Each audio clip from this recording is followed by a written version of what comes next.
Judge Margaret Whitfield slammed her car door harder than she meant to. The black Mercedes made a loud sound that echoed through the parking lot. She was angry, very angry. The day had been terrible from the moment she woke up. First, her coffee machine broke. Then her housekeeper called in sick.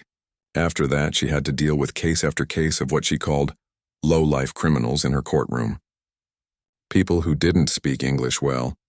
People who couldn't afford good lawyers. People who, in her mind, were just wasting her time. Margaret looked at her watch. It was almost 7 in the evening. She needed to buy wine for dinner with her husband's boss tomorrow night. The boss was coming to their house and everything had to be perfect. Margaret always shopped at Riverside Market.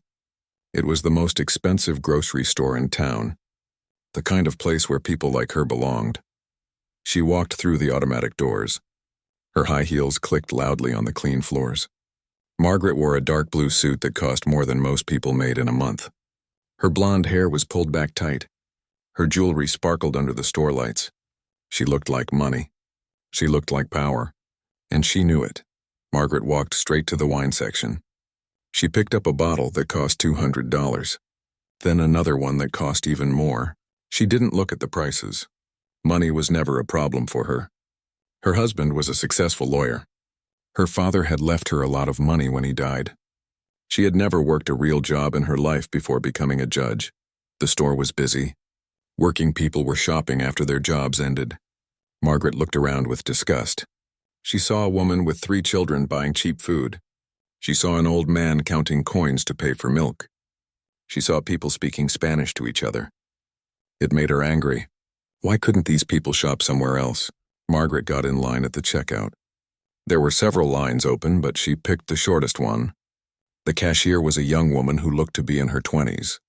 She had dark hair and brown skin. She was wearing the store uniform, a green shirt and black pants. Her name tag said Maya. Maya was helping an elderly customer buy groceries. She spoke to him kindly. She helped him pack his bags carefully. She smiled when she handed him his receipt. Margaret watched this and felt even more angry. Why was this girl being so slow? Didn't she know that important people were waiting? Finally, it was Margaret's turn. She put her 2 expensive bottles of wine on the counter. She also grabbed some cheese and crackers from a display nearby. Maya began scanning the items. She was fast and careful. She handled the expensive wine bottles like they were made of glass. "Good evening," Maya said politely. "Did you find everything you needed today?" Margaret didn't answer. She was looking at her phone, checking emails. Maya continued scanning the items. When she got to the wine, she paused. "I'm sorry, but I need to see your ID for the wine purchase," Maya said quietly.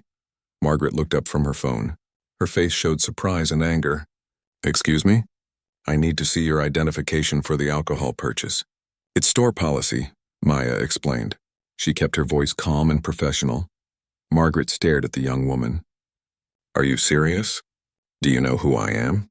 Maya looked confused. "I'm sorry, but I still need to see your ID. Everyone who buys alcohol needs to show identification." "This is ridiculous," Margaret said loudly. Her voice was getting higher. Other customers started to look over. "I am clearly old enough to buy wine. I'm a judge. Judge Margaret Whitfield. I don't need to show ID to some cashier." Maya stayed calm. "I understand, but it's the law. I have to check everyone's ID when they buy alcohol. It doesn't matter who they are." Margaret's face turned red. "The law? Don't you dare talk to me about the law. I am the law in this town. Do you understand that?" "Ma'am, I'm just doing my job," Maya said softly. "If you could please show me your ID, I can complete your purchase." Margaret slammed her purse down on the counter. "This is unbelievable. Do you people not understand respect? Do you not know your place?" Maya's face didn't change, but something flickered in her eyes. "People?" "Yes, people like you," Margaret said, her voice getting louder. "Immigrants who come here and don't understand how things work. You should be grateful that you even have a job. And you should know when to show respect to your betters." The store got quieter. Other customers stopped talking. They turned to watch what was happening. Maya stood very still. She took a deep breath. "Ma'am, I was born in Texas," Maya said quietly. "And I'm just asking to see your ID like I ask everyone else." Margaret laughed, but it wasn't a nice laugh. "Sure you were. And I'm sure you have all the right papers too. Look, little girl, I've been shopping here longer than you've been alive. I don't need to prove anything to you. Just ring up my wine. Maya looked at the wine bottles, then back at Margaret. I can't sell alcohol without seeing ID, that's the law. Fine, Margaret shouted. She opened her purse and pulled out her wallet. She threw her driver's license on the counter so hard it slid across and almost fell off the other side. There, are you happy now? Maya picked up the ID carefully. She looked at it, then handed it back. Thank you, Judge Whitfield, that's right. Judge Whitfield. Maybe now you'll remember to show proper respect. Maya finished scanning the items. The total came to over $300. Margaret threw her credit card down the same way she had thrown her ID. You know, Margaret said as Maya processed the payment, maybe someone should teach you people about customer service, about knowing your place. This is America. We have a certain way of doing things here. Maya handed back the credit card and receipt. She had bagged the wine carefully, wrapping each bottle in paper. Have a good evening, Judge Whitfield, she said. Margaret grabbed her bags. I certainly hope this store trains their employees better in the future. Some people need to learn respect. She walked away, her heels clicking loudly on the floor. Behind her, Maya stood quietly at her register. The next customer in line stepped forward. He was an older man who had watched the whole thing. I'm sorry that happened to you, he said to Maya. Maya smiled sadly. It's okay. Some people have bad days. But as Margaret walked to her car, she didn't feel any better. She felt angry and embarrassed. Why had that girl made such a big deal about the ID? Why couldn't people just do their jobs without causing problems? She put her groceries in her car and drove home, still fuming about the disrespectful cashier who didn't know her place. Maya continued working, helping customer after customer with the same politeness and care she had shown everyone else. She didn't know that someone in line had been recording everything with their phone. She didn't know that her life was about to change forever. Margaret's voice had gotten so loud that people 3 aisles away could hear her. The evening shoppers stopped what they were doing. They turned to look at the checkout area where a well-dressed white woman was yelling at a young cashier. Sarah Chen was buying dinner for her family when she heard the shouting. She had just finished a 12-hour shift at the hospital where she worked as a nurse. She was tired and just wanted to get home. But when she heard Margaret's words, she stopped walking. People like you, Margaret was saying again, pointing her finger at Maya. You come to this country and you think you can treat Americans however you want. Well, let me tell you something, little girl. I didn't work my whole life to be disrespected by some immigrant cashier. Sarah pulled out her phone. She had seen too much racism in her life to let this pass. She started recording, holding her phone steady as Margaret continued her attack. Maya stood behind the register, her hands folded in front of her. She was looking directly at Margaret, not backing down but not fighting back either. Her face was calm, but Sarah could see the hurt in her eyes. Ma'am, Maya said quietly. I understand you're upset, but I was just following store policy. I check everyone's ID. Margaret laughed in a mean way. Store policy? You mean you harass good customers because you can? Because you think you have some kind of power here? An older black man named James was in line behind Margaret. He had been shopping at this store for 20 years. He knew Maya well. She always asked about his grandchildren. She always helped him carry heavy bags to his car. He watched Margaret yell at this sweet girl and felt his own anger rising. Hey now, James said, stepping forward. There's no need for all this fuss. The young lady is just doing her job. Margaret spun around to face him. And who asked you? This doesn't concern you. When someone is being mistreated in front of me, it concerns me, James said firmly. Margaret looked around and realized that everyone was staring at her. But instead of feeling embarrassed, she felt more angry. How dare these people judge her? She was the judge. She was the one with authority. You want to know what the problem is? Margaret said, raising her voice even more. The problem is that nobody teaches respect anymore. Nobody teaches people to know their place. This girl, she pointed at Maya again, should be thanking me for shopping here. My money pays her salary. A young mother with 2 small children moved her cart away from the scene. She didn't want her kids to hear this kind of talk. But she also pulled out her phone and started recording. You people, Margaret continued, you come here from wherever you come from, and you think you deserve the same treatment as Americans who built this country. Well, you don't. You should be grateful for any job you can get, not making demands of your customers. Maya's co-worker, Carlos, was working at the customer service desk nearby. He started walking over. Carlos had worked with Maya for 2 years. He knew she was one of the smartest, kindest people he had ever met. He had seen her help customers in 3 different languages. He had seen her stay late to help elderly shoppers. He had seen her buy groceries for families who didn't have enough money. "Maya, you okay?" Carlos asked.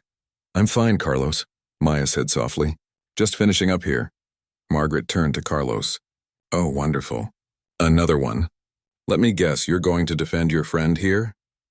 Carlos looked at Margaret with disgust. "I'm going to defend good people being treated badly." "Good people?" Margaret laughed.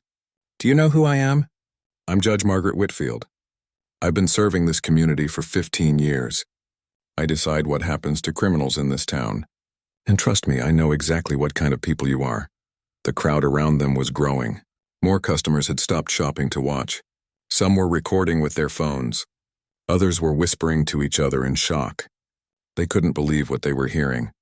An elderly white woman named Dorothy had known Margaret's family for years. She shopped at this store every week. She also knew Maya, who always helped her reach items on high shelves. "Margaret Whitfield," Dorothy said loudly. "Your mother would be ashamed of you." Margaret's face turned even redder. "Don't you dare bring my mother into this, Dorothy." "Your mother was a kind woman," Dorothy continued. "She would never treat another person this way, especially not a hard-working young woman like Maya." "You don't know anything about it," Margaret snapped. "You don't see what I see in court every day. These people and their problems. Their excuses, their lack of respect for law and order." Sarah, the nurse, was still recording. She had moved closer to get a better view. She couldn't believe a judge was saying these things in public. "Your Honor," Sarah said sarcastically, "maybe you should think about how this looks. A judge attacking a young woman for doing her job." Margaret looked at all the phones pointed at her. For a moment, she seemed to realize what was happening. But instead of stopping, she got angrier. "Are you threatening me?" Margaret asked Sarah. "Recording me? Do you think that scares me? I'm a public official. I have nothing to hide. If people don't like the truth, that's their problem."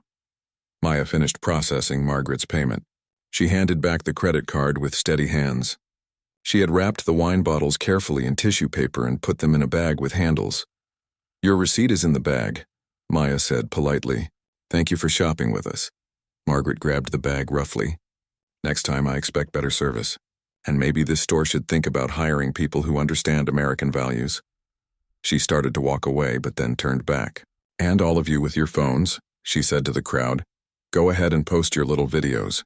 See if I care. The truth is the truth, whether you like it or not." As Margaret walked toward the exit, the crowd slowly began to break up. But people kept talking in whispers. They had never seen anything like it. Carlos put his hand on Maya's shoulder. "You okay?" Maya nodded. "I'm fine, really." But Carlos could see that she wasn't fine. He could see the hurt in her eyes, even though she was trying to hide it. James, the older man who had tried to defend Maya, approached the register. "That woman was way out of line," he said. "It's okay, Mr. Johnson," Maya said. She knew his name. She knew all her regular customers' names. Some people are just having a bad day. "That wasn't a bad day," James said firmly. "That was a bad heart." Dorothy, the elderly woman, was next in line. She was shaking with anger. "Maya, honey, don't you listen to a word that woman said. You're a treasure. This whole community knows it." Maya smiled, but her eyes were still sad. "Thank you, Mrs. Patterson. That means a lot." As the evening went on, more customers came through Maya's line. Many of them had heard about what happened. They made sure to be extra kind to her. They told her how much they appreciated her service. They said Margaret Whitfield didn't speak for them, but none of them knew what was already happening online. Sarah, the nurse, had posted her video before she even left the parking lot. She wrote, "Judge attacks grocery store worker for asking for ID. This is what racism looks like." The video started getting shared immediately. People who saw it were shocked and angry. They shared it with their friends. They shared it on different social media platforms. They added their own comments about how terrible Margaret's behavior was. By the time Maya finished her shift at 10 o'clock, the video had been viewed thousands of times. People were trying to figure out who the judge was and who the cashier was. They wanted justice for the young woman who had been treated so badly. Maya drove home to her small apartment, tired and emotionally drained. She had no idea that her life was about to change forever. She had no idea that by morning millions of people would know her face and her story. Margaret went home to her big house in the expensive part of town. She told her husband about the rude cashier at the grocery store. She said the girl had been disrespectful and needed to learn better customer service. She had no idea that her behavior was already spreading across the internet. She had no idea that people were already calling for her to be removed from the bench. She went to bed thinking she had won the argument with a cashier who didn't know her place. She was about to learn how wrong she was. Maya Rodriguez had been working retail jobs since she was 16 years old. She had worked in fast food restaurants, clothing stores, and now grocery stores. She had dealt with difficult customers before. She had been yelled at, insulted, and treated badly by people who thought they were better than her. But what happened with Judge Whitfield was different. It wasn't just about bad customer service or someone having a bad day. It was about something deeper, something that made Maya's heart hurt in a way that was hard to explain. As Margaret yelled at her, Maya had choices. She could have yelled back. She could have called for a manager. She could have refused to serve such a rude customer. She could have defended herself by telling everyone exactly who she really was, but Maya chose a different path. She chose dignity. Maya had learned about dignity from her grandmother, Rosa Rodriguez. Rosa had come to America from Mexico when she was just 18 years old. She had worked as a housekeeper for wealthy families. She had cleaned their toilets, washed their clothes, and cooked their food. And she had faced racism and discrimination every single day. Mija, Rosa used to tell Maya, when people treat you badly, you have two choices. You can become like them, angry and mean, or you can stay true to who you are. You can show them what real strength looks like. Rosa had taught Maya that real strength wasn't about fighting back with anger. Real strength was about keeping your dignity when others tried to take it away. It was about staying calm when others lost control. It was about showing kindness even when others showed hatred. So when Margaret started yelling, Maya took a deep breath and remembered her grandmother's words. She stood up straight. She looked Margaret in the eyes. She spoke quietly and politely, even as her heart was breaking. Maya knew that everyone was watching. She could see the customers stopping their shopping to stare. She could see the shock on their faces as they heard Margaret's words. She could see Carlos getting ready to defend her. She could see phones being pulled out to record the scene. Part of Maya wanted to tell everyone the truth right then and there. She wanted to tell them that she wasn't just a cashier. She wanted to tell them about her education, her business, her success. She wanted to see the look on Margaret's face when she realized her mistake. But Maya also knew that doing that would miss the point completely. If she had to prove she was successful to deserve respect, then what about every other cashier? What about every other worker who was just trying to make an honest living? What about Carlos, who worked just as hard as she did but didn't own a business? Maya realized that this moment wasn't really about her. It was about every person who had ever been treated badly because of their job, their skin color, or their accent. It was about every worker who had been told they should be grateful for minimum wage. It was about every immigrant who had been told to know their place. So Maya made a choice. She would handle this situation with the same respect and professionalism she showed every customer. Every day, she would not let Margaret's anger and hatred change who she was. "I understand you're upset," Maya said calmly as Margaret continued to yell. "But I was just following store policy." Maya's voice was steady, but inside she was thinking about all the times she had heard these same words before. People like you. Know your place. Be grateful. She had heard them in college when classmates assumed she was there on scholarship because of her race. She had heard them from investors who couldn't believe a young Latina woman could run a successful business. She had heard them from customers who demanded to speak to her manager, assuming she couldn't possibly be in charge. Each time, Maya had responded the same way. With dignity, with grace, with the quiet strength her grandmother had taught her. Carlos watched from the customer service desk as his friend was attacked. He had known Maya for 2 years, but he had no idea about her real background. He just knew she was the kindest, smartest person he had ever worked with. Carlos remembered his first day at the store. He had been nervous and unsure. Maya had taken time to show him how everything worked. She had helped him learn the computer system. She had covered for him when he made mistakes. She had even brought him lunch on days when he forgot to pack anything. Carlos also remembered the day his mother had been in the hospital. Maya had not only given him time off, but she had also visited his mother and brought flowers. She had sat with his family in the waiting room, even though they barely knew each other. Now Carlos watched this wonderful person being attacked by a racist judge, and he felt his anger rising. He started walking toward the register, ready to defend Maya. But when he got close, Maya looked at him and shook her head slightly. "I'm fine, Carlos," she said softly. "Just finishing up here." Carlos understood. Maya was handling this in her own way. She didn't need him to fight her battles. She was stronger than anyone in that store, including the judge who was yelling at her. James Johnson, the older customer in line, had seen a lot of racism in his 75 years. He had lived through segregation in the South. He had marched with civil rights leaders. He had watched America slowly change, though not nearly fast enough. When James saw Margaret attacking Maya, it reminded him of his own experiences decades earlier. But it also showed him how far some people still had to go. He was proud when he saw Maya handling the situation with such grace. James wanted to do more to help. He wanted to tell Margaret exactly what he thought of her behavior. But he also recognized the strength in Maya's approach. She was showing everyone in that store what real dignity looked like.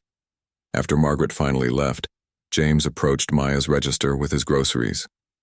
He had been coming to this store for years, and Maya always remembered his name. She knew he liked to bag his own groceries because of his bad back. She knew he had diabetes and was trying to eat healthier. She treated him like family. That woman was completely out of line, James told Maya as she scanned his items. Maya smiled sadly. "It's okay, Mr. Johnson. Some people are just having a bad day." James shook his head. "No, honey. That wasn't a bad day. That was a bad heart. But you," he pointed to Maya, "you showed everyone in here what class looks like." Maya felt tears starting to form in her eyes, but she blinked them back. "Thank you, Mr. Johnson. That means a lot." Dorothy Patterson, the elderly woman who had known Margaret's family, was next in line. She was shaking with anger about what she had witnessed. "Maya, dear," Dorothy said, "I am so sorry that happened to you. That woman does not speak for this community. Most of us think you're wonderful." Maya had always liked Mrs. Patterson. She was one of the customers who still wrote checks for her groceries. She moved slowly and sometimes forgot what she came to buy. Maya always helped her patiently, walking around the store with her if necessary. "Thank you, Mrs. Patterson," Maya said. "I know that. I've always felt welcome here." As the evening continued, more customers came through Maya's line. Word was spreading through the store about what had happened. People who hadn't seen it firsthand were hearing about it from others. Many customers made it a point to come through Maya's line, even if other lines were shorter. They wanted to show their support. They wanted her to know that Margaret's words didn't represent how they felt. "You've always been so helpful to my family," one mother told Maya. "My kids ask for you specifically when we come shopping. You're the best cashier in this store," another customer said. "Always friendly, always professional." "That judge was wrong about everything," said a man buying groceries for his elderly neighbor.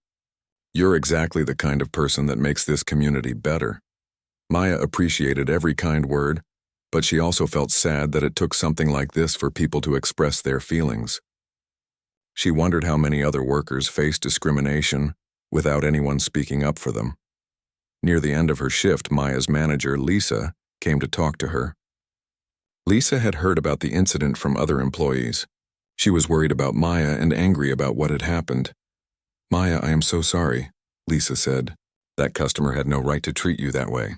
If you want to file a complaint or take some time off, the company will support you completely." Maya appreciated Lisa's concern, but she also knew that filing complaints rarely changed anything. "I'm okay, Lisa, really, it's part of the job sometimes." "No," Lisa said firmly. "It's not part of the job. What happened to you was wrong. And if that woman ever comes back in here, I will personally make sure she knows her behavior is not acceptable." As Maya finished her shift and cleaned up her register area, she thought about the day's events. She thought about Margaret's angry words. She thought about the hurt and embarrassment she had felt. But she also thought about all the customers who had shown her kindness and support. Maya realized that while Margaret's hatred had been loud and ugly, it had been outnumbered by the quiet support of good people. James Johnson defending her. Dorothy Patterson apologizing for Margaret's behavior. Carlos ready to stand up for her. Dozens of customers going out of their way to be kind. As Maya walked to her car in the parking lot, she felt tired but not defeated. She had maintained her dignity in the face of hatred. She had shown strength without anger. She had proven that her grandmother's lessons about grace under pressure still mattered. Sarah Chen was still in the grocery store parking lot when she uploaded the video to her social media accounts. Her hands were shaking with anger as she typed her message. Judge attacks grocery store worker for asking for ID. This is what racism looks like. Share this so everyone can see. Sarah had 500 followers on her account. She was a nurse who usually posted pictures of her family and shared articles about healthcare. She never posted anything political or controversial, but what she had just witnessed made her so angry that she couldn't stay quiet. Within 5 minutes of posting, Sarah's phone started buzzing with notifications. Her friends were sharing the video. They were commenting with shocked and angry messages. They couldn't believe what they were seeing. "OMG, is this real?" wrote one friend. "I can't believe a judge would act like this," wrote another. "That poor girl handled it so well," wrote a third. Sarah watched as the view count on her video climbed. 10 views, 50 views, 100 views. Then it started moving faster. 200, 500, 1,000. Other people in the store had also recorded the incident. A teenager named Marcus had been shopping with his mother when he heard the commotion. He started recording partway through Margaret's attack. His video caught the part where Margaret said, "People like you," and told Maya to know your place. Marcus posted his video on a different social media platform with the caption, "Racist judge goes off on cashier for doing her job. This is disgusting." Marcus had more followers than Sarah, about 2,000 people who followed him for his funny videos and music posts. But this video was different from anything he had ever shared. Within an hour, it had been viewed 10,000 times. A local blogger named Jessica Martinez saw Marcus's video and shared it with her own followers. Jessica wrote about social justice issues and had 15,000 followers. She added her own commentary. "This is Judge Margaret Whitfield attacking a young woman for asking to see ID. The cashier was doing her job. The judge was showing her true colors." The video continued to spread. People shared it on different platforms. They shared it in group chats. They shared it with their friends and family. Each time someone shared it, more people saw it. And each time more people saw it, more people got angry. By midnight, just 3 hours after the incident, the combined videos had been viewed over 100,000 times. People were starting to identify Margaret Whitfield. They were looking up information about her. They were finding out she was a judge in the local court system. "This woman decides people's fates in court," wrote one commenter. "How can she be fair to people of color when this is how she treats them?" "Someone who thinks like this shouldn't be making legal decisions," wrote another. "That cashier showed more class in 5 minutes than this judge has shown in her whole life," wrote a third. People were also trying to figure out who Maya was. They wanted to support her somehow. They wanted to show her that not everyone agreed with what Margaret had said. By morning, the videos had exploded across the internet. A popular social media account with millions of followers had shared the video with the caption, "Judge shows her true colors." That single share brought in over 1 million new views. The hashtag #JudgeKnowsNothing started trending. People were using it to share the videos and express their anger about Margaret's behavior. They were also sharing their own stories about facing racism at work or in stores. "This happened to me at a restaurant," wrote one person. "The manager assumed I couldn't afford to eat there. I get followed around stores all the time," wrote another. "People assume I'm going to steal something. Teacher once told me I should be grateful to be in America instead of complaining about bad grades," shared a third person. Maya woke up that morning with no idea what was happening. She got ready for work like any other day. She ate breakfast, drank coffee, and drove to the store for her shift. She had put the incident with Margaret out of her mind. She dealt with difficult customers sometimes. It was just part of the job. But when Maya walked into the store, she immediately knew something was different. Her coworkers were all staring at her. Lisa, the manager, rushed over to her as soon as she walked through the door. "Maya, we need to talk," Lisa said, leading her to the office. "Is everything okay?" Maya asked, confused. Lisa showed Maya her phone. The video was playing on the screen. Maya watched herself being yelled at by Margaret Whitfield. She watched herself staying calm and professional while being attacked. This has been viewed millions of times, Lisa explained. It's all over the internet. News stations are calling the store. People are asking about you. Maya stared at the phone in shock. She had never been on social media much. She had no idea how quickly things could spread online. She had no idea that a normal Tuesday evening at work would become known by millions of people. What does this mean? Maya asked. It means people are very angry about how you were treated, Lisa said. They're calling for that judge to be fired. They're saying you're a hero for staying so calm. Maya felt overwhelmed. She had just been doing her job. She had just been following the training her grandmother had given her about treating people with dignity. She never wanted to be famous for being treated badly. Meanwhile, Margaret Whitfield was also waking up to a changed world. Her phone had been buzzing all night, but she had turned it off before going to bed. When she turned it back on in the morning, she had hundreds of missed calls and text messages. Her husband Robert was already awake and looking at his laptop. His face was pale. Margaret, he said quietly. We have a problem. He showed her the screen. Her face was all over the internet. The video of her yelling at Maya was everywhere. People were sharing her picture. They were posting her contact information. They were calling for her to be removed from her job. This can't be happening, Margaret said, reading the comments. These people don't understand what really happened. What did happen? Robert asked. He had been married to Margaret for 20 years, but he had never seen her act the way she did in the video. That girl was being disrespectful, Margaret said. She was trying to embarrass me in front of other customers. I was just standing up for myself. Robert watched the video again. He could see his wife attacking a young woman who was clearly just doing her job. He could see the hatred in Margaret's voice. He could see the hurt in the cashier's eyes. Margaret, Robert said slowly, this looks really bad. It looks bad because people don't have the full context, Margaret insisted. They don't know how rude she was being. But as Margaret read more comments and saw more shares, she began to realize that maybe this was worse than she thought. People weren't just angry about the incident. They were questioning whether she should be a judge at all. Local news stations were picking up the story. Channel 7 News led their morning show with the headline, Local Judge Caught on Video Making Racist Comments to Store Employee. Channel 12 News ran the story with the title, Judge Under Fire for Treatment of Cashier. The newspaper's website posted an article. Video shows Judge Margaret Whitfield attacking store worker. Each news story brought more attention to the video. Each story brought more people who shared it with their friends and family. The anger was building like a wave across the community and then across the country. Legal experts started weighing in on the story. They talked about whether judges could be removed for behavior outside the courtroom. They discussed whether Margaret's words showed bias that would affect her ability to be fair in court. A judge who shows this kind of prejudice in public makes you wonder how she treats people in her courtroom, said one law professor. On the morning news, civil rights organizations issued statements condemning Margaret's behavior. They called for investigations into her past court decisions. They questioned how many people of color had faced unfair treatment in her courtroom. By the afternoon, major national news networks were covering the story. The video was being shown on television across the country. Talk show hosts were discussing it. Celebrities were sharing it on their social media accounts. Maya's quiet dignity in the face of hatred had touched millions of people. Comments poured in supporting her.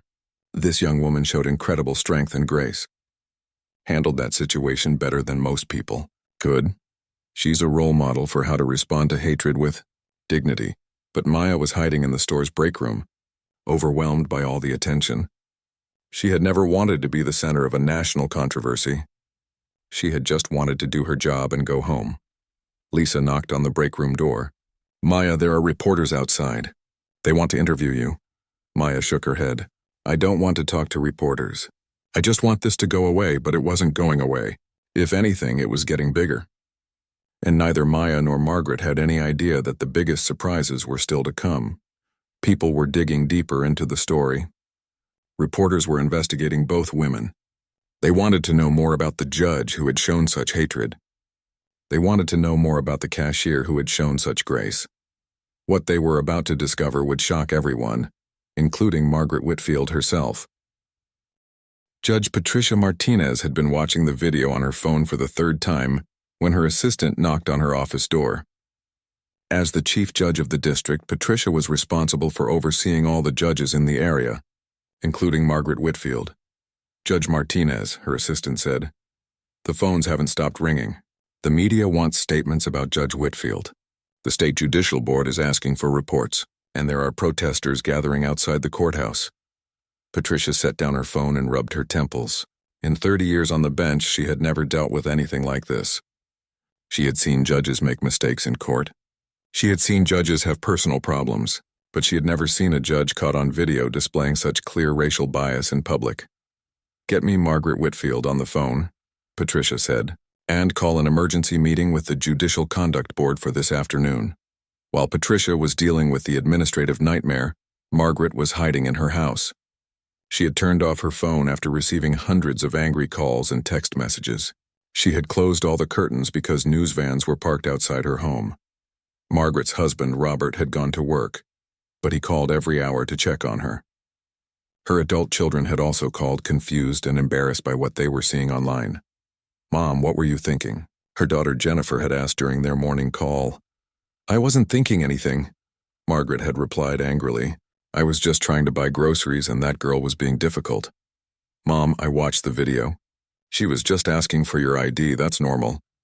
Margaret hung up on her daughter. She didn't want to hear any more criticism. She was convinced that everyone was overreacting to a simple misunderstanding. But across town, the State Judicial Conduct Board was taking the situation very seriously. The board consisted of judges, lawyers, and citizens who were responsible for investigating complaints against judges. They had the power to discipline judges and, in extreme cases, to recommend that judges be removed from office. Board member David Thompson was a retired judge who had served on the bench for 40 years. He had seen the video multiple times, and each time it made him more concerned. "This isn't just about one incident," David told the other board members during their emergency meeting. "This video shows a pattern of thinking that could affect every case Judge Whitfield handles." The board members agreed. They voted unanimously to open a formal investigation into Margaret's conduct. They also voted to recommend that she be suspended from hearing cases until the investigation was complete. "We need to look at her past decisions," said board member Sarah Kim, a civil rights lawyer. "If she shows this kind of bias in public, we need to know if it's affected her court rulings." The board assigned a team of investigators to review Margaret's cases from the past 5 years. They were looking for patterns of unfair treatment, especially toward defendants and plaintiffs of color. Meanwhile, reporters were doing their own investigations. The local newspaper assigned their best investigative journalist, Mike Rodriguez, to dig deeper into the story. Mike had been reporting on courts and legal issues for 15 years. He knew how to find information that others might miss. Mike started by requesting public records of all of Margaret's court cases. He wanted to see if there were patterns in her sentencing, her rulings, or her treatment of different groups of people. He also started calling lawyers who had appeared in Margaret's courtroom. He wanted to know if they had noticed any bias or unfair treatment. The first lawyer Mike called was Maria Santos, a public defender who had represented clients in Margaret's court for 8 years. "I'm not surprised by that video," Maria told Mike. "Judge Whitfield has always been harder on defendants of color. I've seen her give longer sentences to Black and Latino defendants for the same crimes that white defendants committed." Mike took careful notes. "Can you give me specific examples?" "Last year she sentenced a Black teenager to 6 months in jail for shoplifting," Maria said. "The week before, she gave a white teenager community service for the same crime. When I asked about the difference, she said the Black kid needed to learn a lesson about respect." Mike called more lawyers. The stories were similar. Judge after judge told him about Margaret's unfair treatment of people of color in her courtroom. One prosecutor, James Wilson, told Mike about a case where Margaret had refused to accept a plea bargain for a Latino defendant, even though she had accepted the same plea for a white defendant in a similar case. She said the Latino defendant probably had gang connections, even though there was no evidence of that, James said. "It was clearly based on stereotypes, not facts." A family court lawyer, Linda Chen, told Mike about Margaret's bias in custody cases. "She always seemed to favor white parents over parents of color," Linda said. She would make comments about stable family environments that were clearly coded racial language. As Mike gathered these stories, he realized that the grocery store incident wasn't an isolated event. It was part of a pattern of racial bias that had been affecting Margaret's court decisions for years. At the same time, other reporters were investigating Maya Rodriguez. But their investigation was taking a very different direction. Jennifer Walsh, a reporter for the state's largest newspaper, was trying to learn more about the cashier who had handled Margaret's attack with such dignity. Jennifer wanted to write a human interest story about Maya's background and how she had learned to stay so calm under pressure. Jennifer started by calling the grocery store, but the manager said Maya wasn't giving interviews. So Jennifer tried a different approach. She started looking into public records to learn more about Maya's background. What Jennifer found surprised her.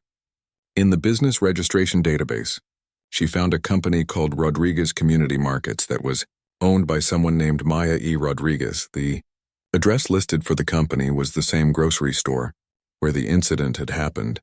Jennifer thought it might be a coincidence. Rodriguez was a common name, but she decided to dig deeper. She found tax records showing that Rodriguez Community Markets had revenue of over $50 million last year. She found business articles mentioning Maya Rodriguez as a successful entrepreneur. She found a Forbes magazine article from 2 years ago that included Maya in their 40 under 40 list of successful business leaders. Jennifer couldn't believe what she was reading. The cashier who had been attacked by Judge Whitfield wasn't just an employee. She was the owner of the entire chain of stores. Jennifer called the Forbes reporter who had written the article about Maya. "Oh yes, Maya Rodriguez," the reporter said. "She's amazing. Started with a food truck and built a whole empire of grocery stores. She's worth millions, but she's incredibly humble about it."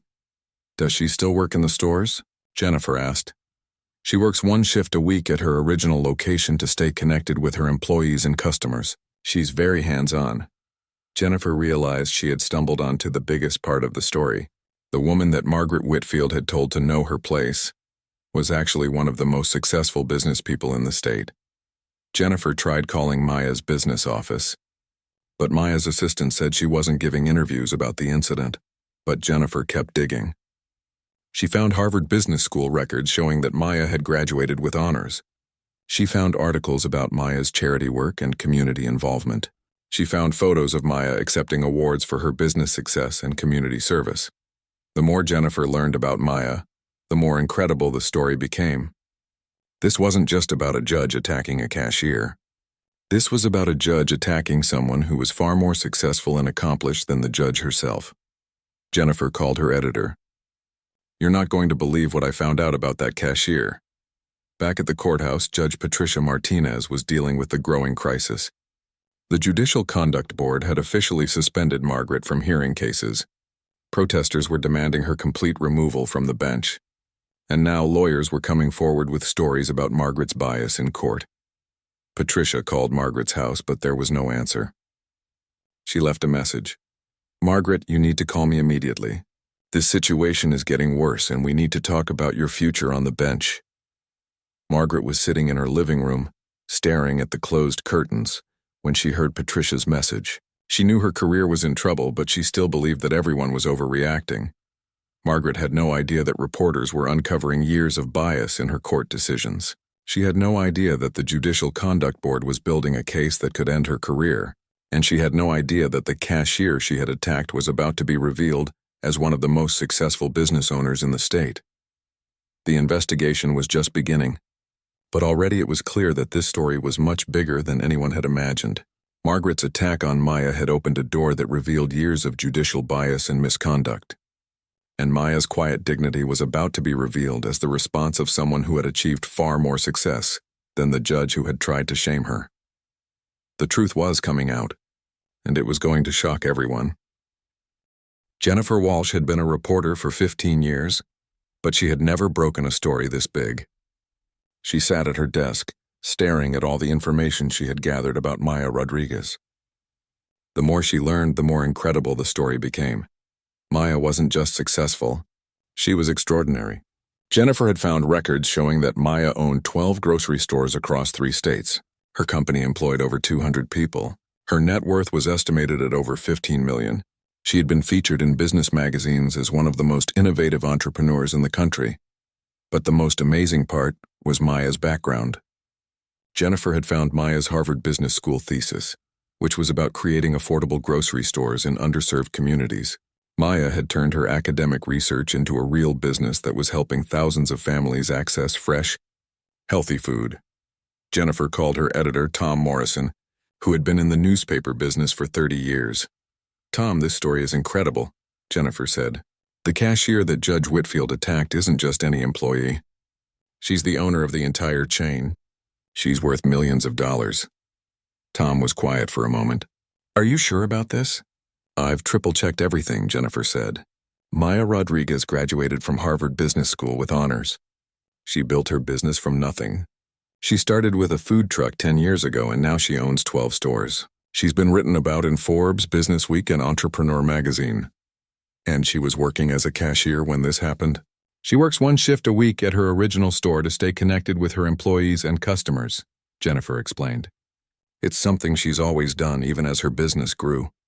Tom realized they had the biggest story of the year. "Write it up. We'll make it the front page tomorrow."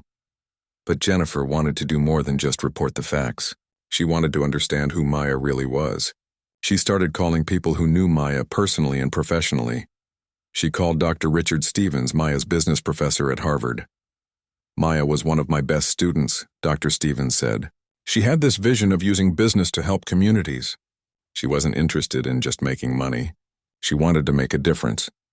Jennifer called Marcus Williams, who had invested in Maya's business early on. "I remember when Maya first pitched her idea," Marcus said. "She wanted to build grocery stores in neighborhoods that big chains had abandoned. Everyone thought she was crazy.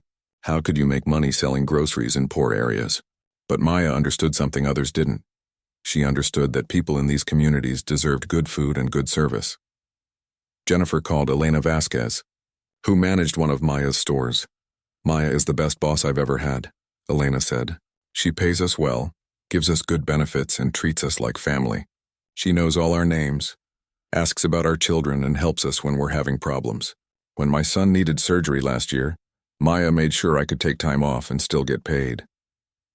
As Jennifer gathered these stories, she began to understand that Maya's success wasn't just about money. It was about creating businesses that helped people and communities. Jennifer found out that Maya's stores offered job training programs for young people. They provided scholarships for employees who wanted to go to college. They sold fresh produce at cost to families who couldn't afford regular prices. They stayed open during emergencies when other stores closed. Jennifer also learned about Maya's personal story. Maya's parents had immigrated from Mexico when she was 5 years old. Her father worked construction. Her mother cleaned houses. They saved every penny they could to help Maya go to college. Maya had worked her way through undergraduate school, graduated with a business degree, and then applied to Harvard Business School. She was one of only a few Latina students in her class, and she faced discrimination and doubt from some classmates and professors. But Maya had persevered. She graduated at the top of her class and could have taken a high-paying job at any major corporation. Instead, she chose to return to her community and build something that would help others. Jennifer called Maya's business office one more time, hoping to get a comment directly from Maya. "Ms. Rodriguez isn't giving interviews about the incident," Maya's assistant said. "This isn't just about the incident," Jennifer explained. "I want to write about her business success and community work." The assistant put Jennifer on hold for several minutes. When she came back, she said, "Ms. Rodriguez will speak with you for 10 minutes. Maya's voice was quiet and tired when she came on the phone. "I don't want this to be about me," Maya said. "What happened at the store could happen to any worker. That's what people should focus on. But people should know who you really are," Jennifer said. "They should know about your success and what you've built." Maya was quiet for a moment. "My success doesn't make me more deserving of respect than any other worker. Carlos, who works with me at the store, deserves the same respect I do. Every cashier, every stock clerk, every person who works hard to make a living deserves to be treated with dignity." Jennifer was impressed by Maya's response. Even when given the chance to talk about her achievements, Maya focused on others. "Can you tell me about your business?" Jennifer asked. "We try to serve communities that other businesses ignore," Maya said. "We hire locally. We pay living wages. We try to be the kind of company that makes neighborhoods stronger." "Why do you still work in the store?" "Because that's where I started," Maya said. That's where I learned about customer service and hard work. If I'm going to ask my employees to treat customers well, I need to show that I'm willing to do the same work. Jennifer had enough for her story. That evening, she wrote an article that would change everything. The headline read, "Cashier attacked by judge is actually millionaire business owner." Jennifer's article told Maya's whole story. It explained how she had built her business empire. It described her Harvard education and her business success. It detailed her community work and charitable giving. It showed that the woman Judge Whitfield had told to know her place had actually achieved far more than the judge herself. The article was published online that evening and would be in the print newspaper the next morning. Within an hour of being posted online, it was being shared thousands of times. People couldn't believe what they were reading. The cashier they had felt sorry for was actually one of the most successful business owners in the state. The woman who had been told she should be grateful for any job was actually providing jobs for hundreds of other people. Social media exploded with reactions. This judge attacked a millionaire and didn't even know it. Maya Rodriguez is more successful than Judge Whitfield could ever dream of being. The woman who was told to know her place built her own empire. This is the ultimate example of not judging people by their appearance or their job. Television news shows picked up the story immediately. They interviewed business experts who praised Maya's success. They talked to community leaders who described her impact on local neighborhoods. Meanwhile, Margaret Whitfield was learning about Maya's true identity along with everyone else. She was watching the evening news when Jennifer's story came on. Margaret stared at the television in shock as the reporter described Maya's business empire, her Harvard education, and her multi-million-dollar net worth. The woman Margaret had lectured about being grateful for any job was actually more successful than Margaret had ever been. Margaret felt sick to her stomach. She realized that she hadn't just attacked a cashier. She had attacked someone who was far more accomplished, more educated, and more successful than she was. Someone who had built something meaningful from nothing, while Margaret had inherited her position and wealth. Margaret's husband Robert came home to find her sitting in the dark, staring at the television. "Did you see the news?" Robert asked. Margaret nodded slowly. "She's a millionaire. She owns the whole chain of stores. She went to Harvard." Robert sat down next to his wife. "Margaret, this makes it so much worse. You didn't just attack a worker. You attacked someone who's achieved incredible success, and you attacked her based on racist assumptions." Margaret wanted to argue, but she couldn't find the words. Everything she had said to Maya, about knowing her place, about being grateful for any job, about immigrants not understanding American values, had been completely wrong. Maya Rodriguez had achieved the American dream in ways that Margaret never had. Maya had worked hard, built a successful business, and created jobs for others. Margaret had been handed everything she had ever gotten. The irony was devastating. The judge who had lectured about American values had been talking to someone who embodied those values better than she ever had. The person who had told Maya to know her place was about to learn that her own place might be removed from the bench forever. As the news of Maya's true identity spread around the world, millions of people shared the same reaction. Judge Margaret Whitfield had just made the biggest mistake of her life. She had revealed her true character by attacking someone she assumed was beneath her, only to discover that her victim was far above her in every way that mattered. The story was no longer just about racism or worker dignity. It was about the danger of assumptions, the power of quiet strength, and the justice of seeing a bully get exposed for exactly what she was. The morning after Jennifer Walsh's article was published, Maya Rodriguez woke up to a world that had completely changed. Her phone was buzzing with hundreds of messages. News vans were parked outside her apartment building. Reporters were trying to get interviews. Business magazines wanted to feature her on their covers. Maya had always been successful, but she had kept a low profile. She preferred to let her work speak for itself rather than seeking publicity. Now suddenly she was one of the most famous people in America. Maya's assistant, Linda, called her early in the morning. "Maya, we need to talk about how to handle all this attention. I've got interview requests from every major news network. Business leaders want to meet with you. And the phones at all our stores are ringing nonstop with people wanting to shop there to support you." Maya felt overwhelmed. "I never wanted this kind of attention, Linda. I just wanted to do my job and help my community." "I know," Linda said. "But people are inspired by your story. They want to support what you've built. Maya decided she needed to make a public statement.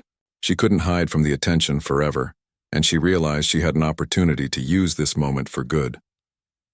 That afternoon, Maya held a press conference outside her original store. Dozens of reporters and camera crews gathered to hear from the woman who had become a symbol of grace under pressure. Maya stood at a simple podium, wearing the same type of green shirt that all her employees wore.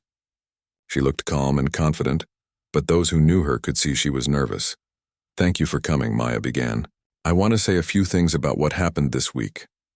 The crowd of reporters was silent, waiting for her words. "First, I want to be clear that this story isn't really about me," Maya said. "It's about the way we treat working people in our society. Every person who works hard to make an honest living deserves to be treated with respect and dignity, whether they're a cashier, a janitor, a server, or anything else."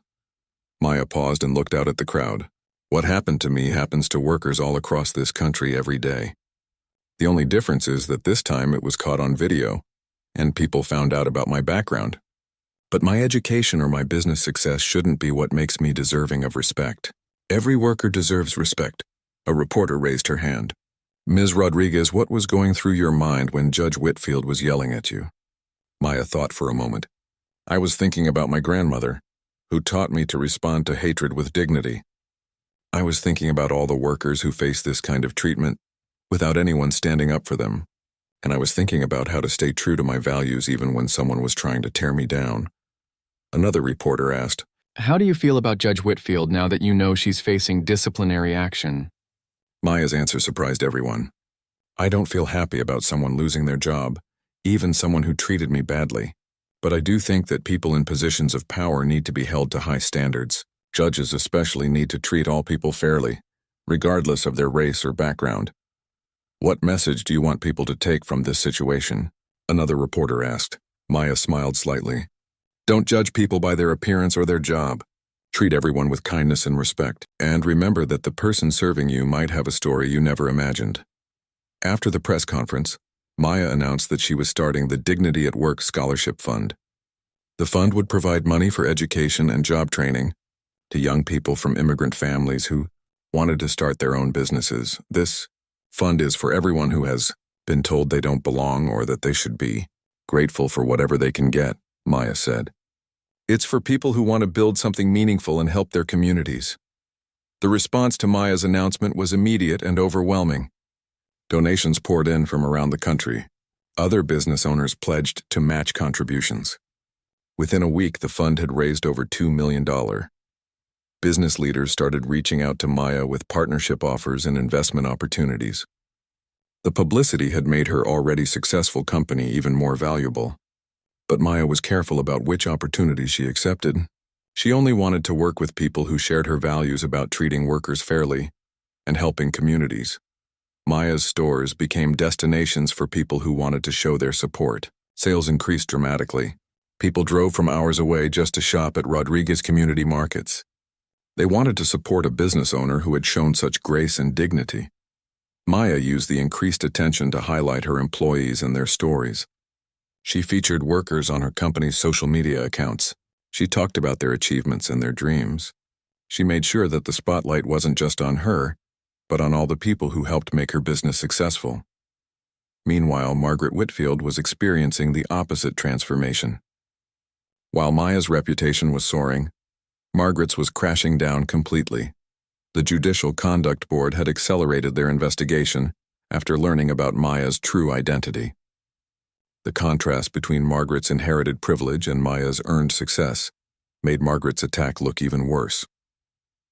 More lawyers came forward with stories about Margaret's bias in court. The investigation revealed a pattern of unfair treatment that went back years. Margaret had consistently given harsher sentences to defendants of color. She had shown favoritism to wealthy white defendants. She had made comments in court that revealed deep racial prejudice. The State Bar Association announced they were reviewing whether Margaret should lose her law license entirely. Legal experts said her behavior showed she was unfit to serve as a judge. Margaret's attempts to apologize made things worse. She released a statement through her lawyer that said, "I regret any misunderstanding that may have occurred. I was having a difficult day and may have spoken more harshly than I intended. People were outraged by the weak apology. Social media lit up with criticism. She's not sorry for what she did. She's sorry she got caught. She called it a misunderstanding, when she was clearly being racist. This non-apology makes it clear she still doesn't understand what she did wrong. Margaret's husband, Robert, was struggling with the situation too. He had always known Margaret had strong opinions, but he had never realized the depth of her prejudice. Friends and colleagues were avoiding him. His own law firm was asking him to take time off because his association with Margaret was hurting their reputation. Margaret's adult children were also dealing with the fallout. Her daughter Jennifer had to explain to her own children why their grandmother was on the news saying mean things to a nice lady. Her son Michael was a lawyer himself, and his colleagues were questioning whether he shared his mother's views. The contrast between the two women couldn't have been sharper. Maya was using her moment in the spotlight to lift up others and create opportunities for people who needed them. Margaret was hiding in her house, refusing to take responsibility for her actions, and watching her career and reputation crumble. Legal experts appeared on television to discuss the case. They talked about how Margaret's behavior showed that some judges brought personal bias into their courtrooms. They discussed the importance of having judges who could treat all people fairly. Civil rights organizations used Margaret's case as an example of why judicial reform was needed. They pointed out that if Margaret felt comfortable attacking a worker in public, she had probably been unfair to defendants of color in her courtroom for years. The story had become about much more than one incident in a grocery store. It had become a symbol of the way privilege and prejudice worked in America. It showed how someone could rise to a position of power without ever examining their own biases or treating others with basic respect.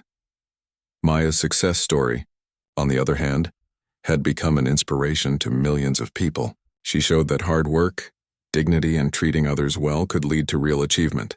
She proved that someone could face hatred and respond with grace.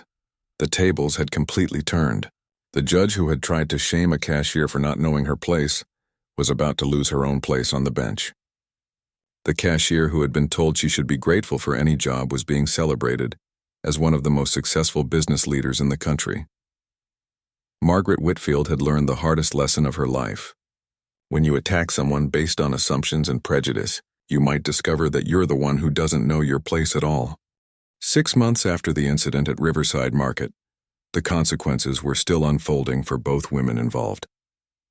The grocery store where it all began had become a landmark of sorts, with a steady stream of visitors who wanted to see where Maya Rodriguez had shown such remarkable dignity in the face of hatred.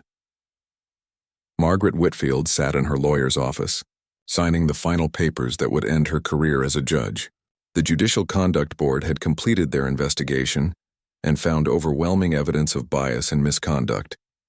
Margaret was being removed from the bench permanently, and the State Bar Association was suspending her law license for 3 years.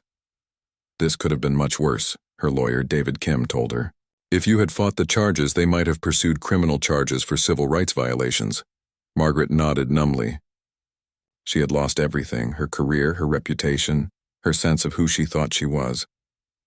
The woman who had once held the power to decide other people's fates was now facing the consequences of her own actions. The investigation had revealed the full extent of Margaret's bias. Court records showed that she had sentenced black defendants to an average of 30% longer jail time than white defendants for similar crimes. She had denied bail more often to Latino defendants.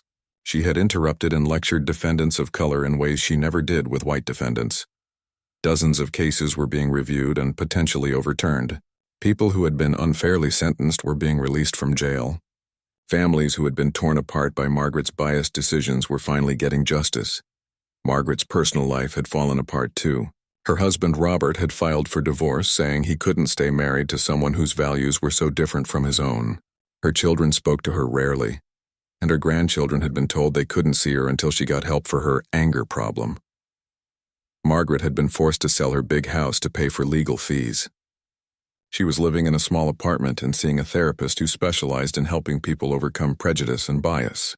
It was court-ordered therapy, part of her agreement to avoid criminal charges. Do you understand why what you did was wrong? Dr. Sarah Williams, her therapist, asked during one of their sessions. Margaret struggled to answer. For months, she had insisted that she was just having a bad day. that people were overreacting, that she wasn't really racist. But slowly, through therapy and reflection, she was beginning to see the truth about herself. "I thought I was better than other people," Margaret said quietly. "I thought because I was successful and educated and wealthy, that meant I deserved more respect than someone working in a store. I was wrong. What else?" Dr. Williams pressed. Margaret took a deep breath. "I made assumptions about Maya because of how she looked and where she worked.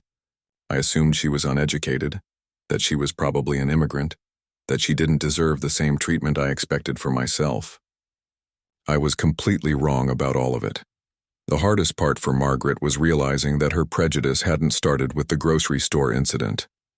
It had been affecting her decisions as a judge for years. She had sent people to jail, broken up families, and ruined lives because of her unconscious bias and racism. "I hurt so many people," Margaret said, tears finally coming after months of anger and denial.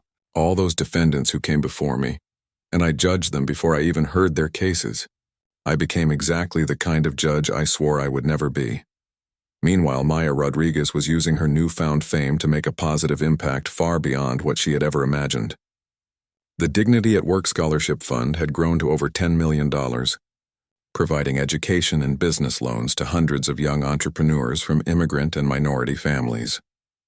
Maya had been invited to speak at Harvard Business School, her alma mater.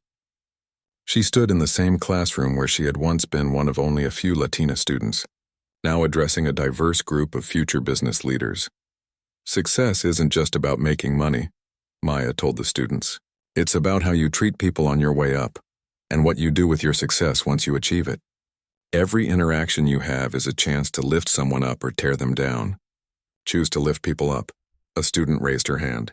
"Ms. Rodriguez, how did you stay so calm when Judge Whitfield was attacking you? Weren't you angry?" Maya smiled. "Of course I was angry. But my grandmother taught me that anger without dignity achieves nothing. She taught me that the best way to fight hatred is with grace. And the best way to prove people wrong about you is through your actions, not your words." Maya's business had grown exponentially since the incident. She now owned 18 stores across 4 states, employed over 400 people, and was planning to expand nationally.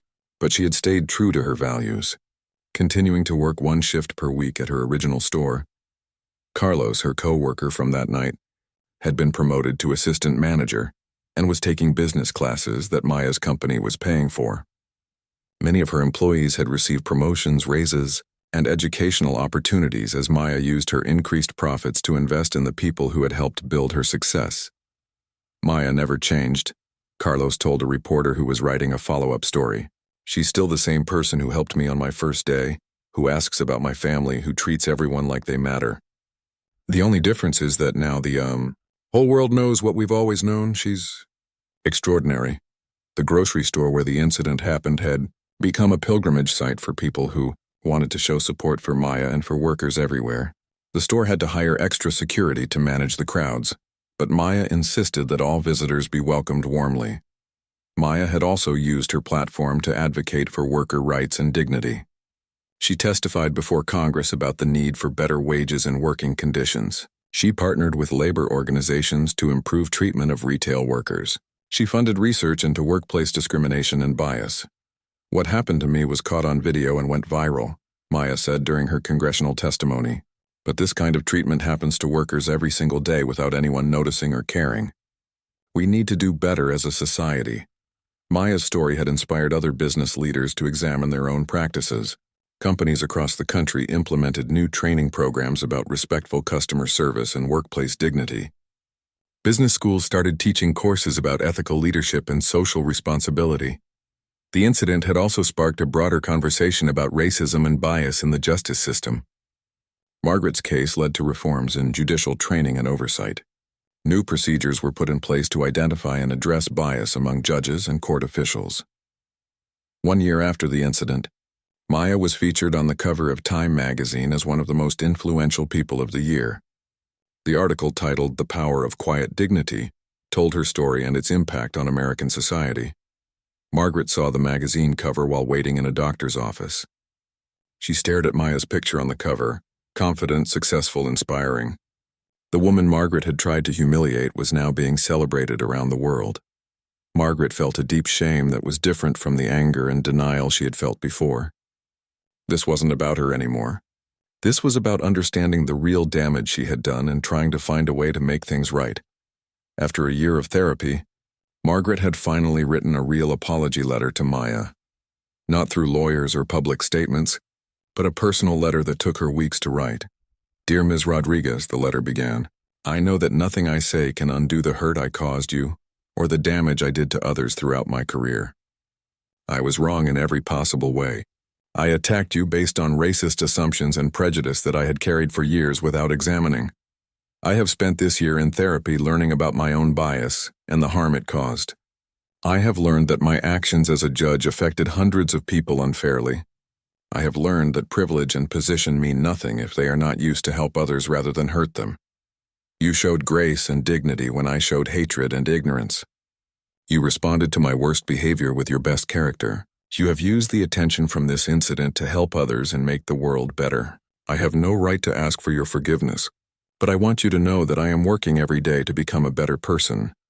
I am volunteering at legal aid clinics to help people who have been treated unfairly by the justice system. I am speaking to groups about the dangers of bias and prejudice. I am trying to use my experience to prevent others from making the same mistakes I made. Thank you for showing me and the world what real strength looks like. You are an inspiration to everyone who faces discrimination and hatred. I hope that someday I can contribute something positive to the world the way you have." Margaret mailed the letter, but never expected a response. She was surprised when 2 weeks later she received a handwritten note back from Maya. "Ms. Whitfield," Maya's note said, "thank you for your letter and for the work you are doing now. I believe that people can change and grow when they are willing to face the truth about themselves. I hope your journey brings you peace and helps you help others. We all deserve the chance to be better than our worst moments." Margaret cried when she read Maya's response.